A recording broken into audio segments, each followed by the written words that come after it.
السلام علیکم جی، چند ایک اہم باتیں ہیں جو میں سمجھتی ہوں کہ آپ کی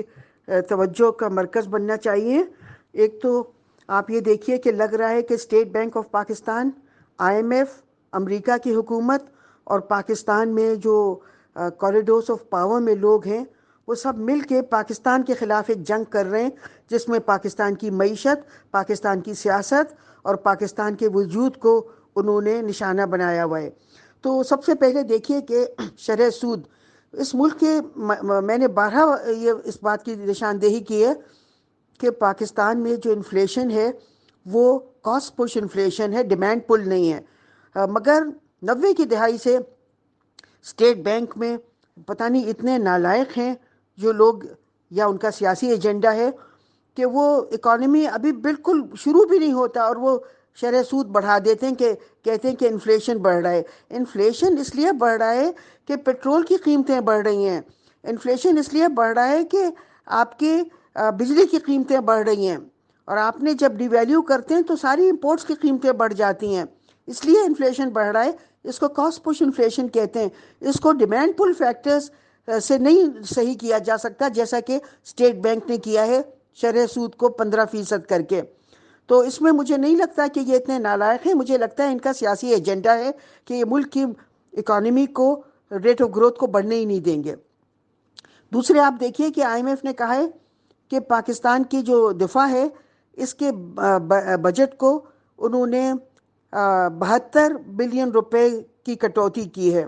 آپ دیکھیے جس وقت پاکستان جن حالات سے دوچار ہے، جس میں ہر طرف سے اس کو خطرات ہیں، بڑی طاقتوں سے بھی اور ہندوستان جیسے پڑوسیوں سے بھی، اس وقت دفاع کے بجٹ میں کٹوتی کرنا میں سمجھتی ہوں کہ ہمارے لیے ایک سیکیورٹی رسک ہے۔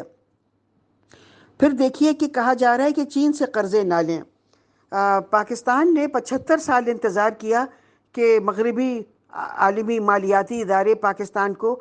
ڈیولپمنٹ دے سکیں، مگر انہوں نے نہیں دیا۔ اور جب چین نے سی پیک کے ذریعے ہمیں ڈیولپمنٹ دینا شروع کیا اس ملک کو، تو ان کو یہ بھی ناگوار گزر رہا ہے۔ وہ چاہ رہے ہیں کہ چین سے قرضے نہ لیں، جس کا مطلب ہے کہ چین سے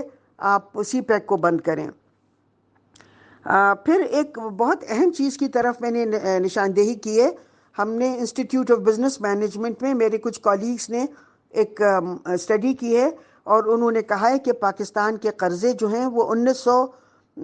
2019 میں انسسٹینیبل ہو گئے تھے، یعنی کہ 2019 میں جسٹ سسٹینیبل تھے، مگر اس کے بعد اب 3 سال اور گزر گئے، اب ہمارے قرضہ جات جو ہیں وہ انسسٹینیبل ہو گئے۔ دیکھیے کیا آئی ایم ایف قرضے دینے سے پہلے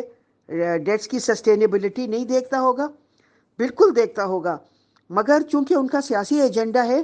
تو وہ اس وقت یہ جو انہوں نے اسٹڈیز کی ہوں گی ان کو پبلک نہیں کر رہے ہیں۔ قرضوں کو انسسٹینیبل ہونے کا مطلب یہ ہے کہ اگر ہمیں اور قرضے دیے گئے تو ہم ان کی ڈیٹ سروسنگ نہیں کر پائیں گے، ہم ان کی ادائیگی نہیں کر پائیں گے۔ تو اگر آئی ایم ایف نے یہ اسٹڈیز کی ہوں گی ظاہر ہے، اور اگر نہیں کی ہیں تو میں ان کو بتا رہی ہوں کہ ہمارے قرضے اب انسسٹینیبل ہو گئے، اور ہمیں اگر اور قرضے دیے گئے تو ہم ان کی ادائیگی نہیں کر سکتے ہیں۔ اب اگر ہم نے ادائیگی نہیں کی اور ہم بتا رہے ہیں آئی ایم ایف کو کہ ہمارے قرضے انسسٹینیبل ہو گئے، تو اگر ہم ادائیگی نہیں کر پائے تو اس کی ساری ذمہ داری آئی ایم ایف پہ ہے۔ تو اگر وہ پھر بھی ہمیں قرضے دیے جا رہی ہے تو یہ اس کی اپنی ذمہ داری ہے۔ پھر پاکستان کی معیشت اور سیاست کو تباہ کرنے پہ کافی اتفاق نہیں کیا جا رہا، بلکہ مجھے پتہ چلا ہے کہ بہت باخبر ذرائع سے کہ پاکستان اور ایران کو ایک بہت ہی خوفناک ایٹمی جنگ میں نتھی کیا جانے کے پروگرام سے، ایک یہ جو مغربی دنیا کا ایک فیورٹ ہے شیعہ سنی لڑائی، وہ پاکستان اور ایران پہ یہ مسلط کرنا چاہتے ہیں۔ اور پاکستان کے ایک ریٹائرڈ جنرل، ایک جنرل جو ریٹائر ہوں گے، ان کی خدمات حاصل کی جائیں گی، اور یہ جو ایک فوج تیار کر کے کھڑی کی گئی ہے عرب دنیا میں، اس کی سپہ سالار ان پاکستانی ریٹائرڈ جنرل کو کیا جائے گا تعینات۔ اور اس کے بعد وہ یہ فوج جا کے ایران کے ایٹمی اثاثوں پہ حملے کرے گی، اور ظاہر ہے جب پاکستان کا سپہ سالار ایران کے ایٹمی اثاثوں پہ حملے کر رہا ہوگا تو اس کے بدلے میں ایران پاکستان کے ایٹمی اثاثوں پہ حملے کرے گا، خدا نخواستہ۔ تو یہ پورے اس خطے کو ایک ایٹمی جنگ میں پھنسانے کی کوشش کی جا رہی ہے، اور میری گزارش ہے اگر حکومت نام کی کوئی چیز پاکستان میں باقی ہے کہ پاکستان کے ان ریٹائرڈ جنرلز کو ان قسم کی فوجوں کی سپہ سالاری سے روکا جائے، کیونکہ پیسہ کمانا ان کے لیے، یہ کسی اور طریقے سے پیسے کمائیں مگر پاکستان کے سالمیت کو خطرے میں ڈال کے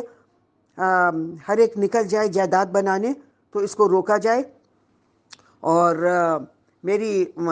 تمام جنرل سے بھی درخواست ہے کہ دیکھیے آپ لوگ ضرور پیسے کمائیے مگر پاکستان کی سالمیت کو بغیر داؤں پہ لگائے ہوئے۔ بہت شکریہ، اللہ حافظ۔